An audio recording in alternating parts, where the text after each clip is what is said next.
Et alors, les résultats préliminaires de mon étude ont montré que au Gabon, la chasse de subsistance n'a pas d'effet sur les ressources disponibles dans les zones rurales.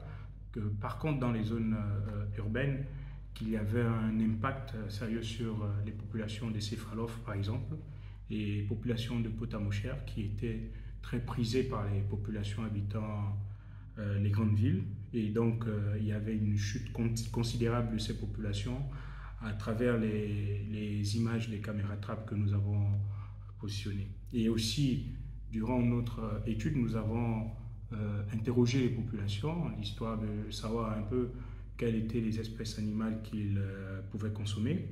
Et là, nous nous sommes rendus compte qu'en zone rurale, les céphalophes bleus étaient prisés par les populations, alors que dans les zones urbaines, ce sont les animaux de grande taille, dont les céphalophes rouges, les potamochères, mais également quand il s'agissait de chasse de subsistance pour les animaux qui étaient proches des habitations, ils chassaient des rongeurs. Et donc, la chasse de subsistance n'avait pas d'impact considérable dans le milieu rural, alors que dans le milieu urbain, il y avait une chute considérable de certaines espèces.